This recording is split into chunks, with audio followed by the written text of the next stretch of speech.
Hello viewers, welcome back to Abhi's Delight. இன்னைக்கு Abhi's Delightல Choco lava cake எப்படி செய்யறதுன்னு தான் பார்க்க போறோம். எஸ், Domino'sல கிடைக்கிற அதே Molten Choco lava cake தாங்க. பட் அதெல்லாம் பார்க்கறதுக்கு முன்னாடி நீங்கள் நம்ம சேனல் இன்னும் சப்ஸ்கிரைப் பண்ணலைன்னா சப்ஸ்கிரைப் பண்ணிக்கோங்க. அப்போ தான் நான் போடுற எல்லா ரெசிபீஸையும் நீங்கள் பார்க்க முடியும். இந்த Choco lava cake செய்கிறது ரொம்பவே சிம்பிள் தாங்க. அண்ட் வெறும் 5 இன்க்ரீடியன்ட்ஸ் தான் இதுக்கு தேவைப்படும். ஸோ நீங்கள் ஈஸியாக இதை செஞ்சிடலாம். அண்ட் இது ஒரு சாக்லேட் லவ்வர்ஸ்க்கு ஒரு பெரிய ட்ரீட்னே சொல்லலாம். ஸோ இது எப்படி செய்யுதுன்னு பார்க்கலாம் வாங்க. இது ஒரு டபுள் பாய்லர் எடுத்துக்கோங்க. அடியில் நான் ஒரு பாத்திரத்தில் தண்ணி சூட் பண்ணியிருக்கேன். மேலே ஒரு கிளாஸ் பவுல் வச்சுருக்கேன். ஸோ இந்த கிளாஸ் பவுல் வந்து நல்லா ஹீட் ஆகிட்டுருக்கோம். இப்போ இதில் வந்து நான் 200 கிராம்ஸ் வந்து காம்பவுண்ட் சாக்லேட் நல்லா க்ரேப் பண்ணி வச்சுருக்கேன். ஸோ அதை ஆட் பண்ணிக்கிறேன். இது வந்து காம்பவுண்ட் சாக்லேட் நீங்கள் யூஸ் பண்ணுறது வந்து உங்களுக்கு பட்ஜெட் ஃப்ரெண்ட்லியாக இருக்கும். இது வந்து 400 கிராம்ஸ் ஆஃப் காம்பவுண்ட் சாக்லேட் 125 ருபீஸ்க்கு வரும் இது. ஸோ அதனால் இது மாதிரி வாங்கி யூஸ் பண்ணிக்கோங்க. கேட்பரிஸ் சாக்லேட் அதெல்லாம் யூஸ் பண்ணாதீங்க, ரொம்ப விலை அதிகமாகிடும். ஸோ இப்போ இது நல்லா மெல்ட் பண்ணிக்கோங்க. ஹீட் வர வர இது நல்லா மெல்ட் ஆகிடும். இது பார்த்திங்கன்னா தெரியும், இந்த காம்பவுண்ட் சாக்லேட் 400 கிராம்ஸ் இது வந்து 125 ருபீஸ் தான்.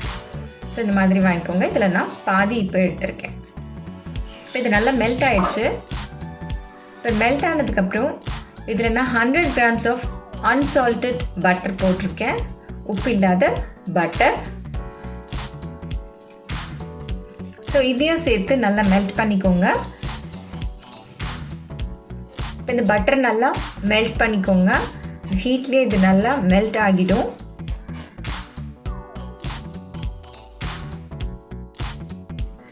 மெல்ட் ஆனதுக்கப்புறமா நான் 100 கிராம்ஸ் ஆஃப் சுகர் சேர்த்துருக்கேன். 100 கிராம் சர்க்கரை ஆட் பண்ணிக்கோங்க. நம்ம நார்மலாக வீட்டில் யூஸ் பண்ணுற சர்க்கரை தான். அந்த ஃபுட்டேஜ் மிஸ் ஆகிடுச்சு. ஸோ சர்க்கரை ஆட் பண்ணதுக்கப்புறம் இந்த மாதிரி இருக்கும். மேலே வந்து பட்டர் தனியாக நிற்கும். தப்பு பண்ணிட்டோமே நினைக்காதீங்க. ஸோ இதோட வந்து 4 tablespoon of maida add பண்ணிக்கோங்க. மைதா ஆட் பண்ணி அதையும் நல்லா க்ளம்ஸ் இல்லாமல் நல்லா மிக்ஸ் பண்ணுங்கள். நல்லா ஒரு விஸ்க் வச்சு பண்ணுங்கள். ரொம்ப ஹெவியாக விஸ்க் பண்ணணும்லாம் அவசியம் இல்லை, நார்மலாக பண்ணுங்கள் போதும். ஸோ இந்த மாதிரி இருக்கே, நம்ம தப்பு பண்ணிட்டோம், கேக் கரெக்டாக வராது போல் அப்படிலாம் நீங்கள் நினைக்க வேண்டாம். நீங்கள் எக் ஆட் பண்ணதும் அது கரெக்டாக வந்துடும்.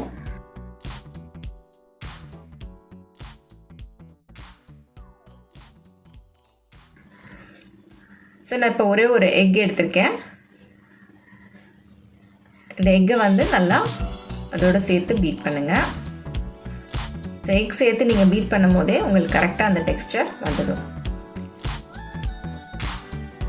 பார்த்திங்கனாலே தெரியும், நீங்கள் விஸ்க் பண்ண கரெக்டாக அந்த கேக் பேட்டர் வந்துடும். இப்போ நீங்கள் இது அப்படியே போட்டு கேக்காகவும் நீங்கள் பேக் பண்ணிக்கலாம். இப்போ இது கொஞ்சம் திக்காக இருக்குது. ஸோ அதனால் நான் கொஞ்சமாக தண்ணி விடுறேன். ஸோ அப்போ தான் நமக்கு வந்து லாவா நல்லா கிடைக்கும். அதனால் ஸோ உங்களுக்கு எவ்வளோ தண்ணி வேணுமோ அதுக்கேற்ற மாதிரி விட்டால் போதும். இதுக்கு அளவெல்லாம் நான் சொல்ல முடியாது. ஸோ தண்ணி சேர்த்து நல்லா பீட் பண்ணி வச்சுக்கோங்க. மிக்ஸ் பண்ணினீங்கன்னா கரெக்டாக ஆகிடும். ஸோ இப்போ இந்த பதம் கரெக்டாக இருக்கும்.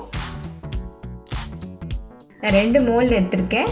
எனக்கு ரவுண்ட் ஷேப் கிடைக்கல, ரெக்டாங்கிள் தான் கிடச்சிது. அதனால் நான் இந்த மாதிரி சைஸ் எடுத்திருக்கேன். உங்களுக்கு எப்படி இருந்தாலும் இது ஓகே. இதில் வந்து ஆஃப் ஃபில் பண்ணிக்கோங்க. ஃபுல்லாக ஃபில் பண்ணக்கூடாது, ஏன்னா பேக்கிங் டைம் மாறும். அதனால தான் ஆஃப் ஃபில் பண்ணிங்கன்னா 10 மினிட்ஸ் கரெக்டாக இருக்கும். நீங்கள் ஃபுல்லாக ஃபில் பண்ணிங்கன்னா உங்களுக்கு ரொம்ப நேரம் விடுற மாதிரி இருக்கும்.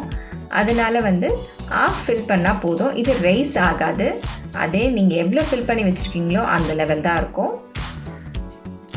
ஸோ இதை இப்போ வந்து ஓவனில் நான் வைக்கிறேன். ஓடிஜியில் 200 டிகிரி செல்சியஸில் பேக்கிங் மோடில் ஒரு 10 மினிட்ஸ் வச்சு எடுத்தால் போதும். ஸோ நான் மிடில் ரேக்கில் இதை நான் வைக்கிறேன். நீங்கள் பேக்கிங் மோட் வச்சிங்கன்னா மிடில் ரேக் வச்சிங்கன்னா கரெக்டாக இருக்கும். நீங்கள் 10 மினிட்ஸ் தாண்டி 20 மினிட்ஸ் விட்டுட்டிங்கன்னா அது வந்து கேக்காக ஆகிடும். இப்போ பார்த்தீங்கன்னா சூப்பராக நம்மளோட Choco lava கேக் ரெடி ஆகிடுச்சு. இந்த ரெசிபி உங்களுக்கு பிடிச்சிருந்ததுன்னா என்னோடய சேனலை லைக், ஷேர், சப்ஸ்கிரைப் பண்ணுங்கள். நம்ம இன்னொரு வீடியோவில் சந்திப்போம். தேங்க்யூ.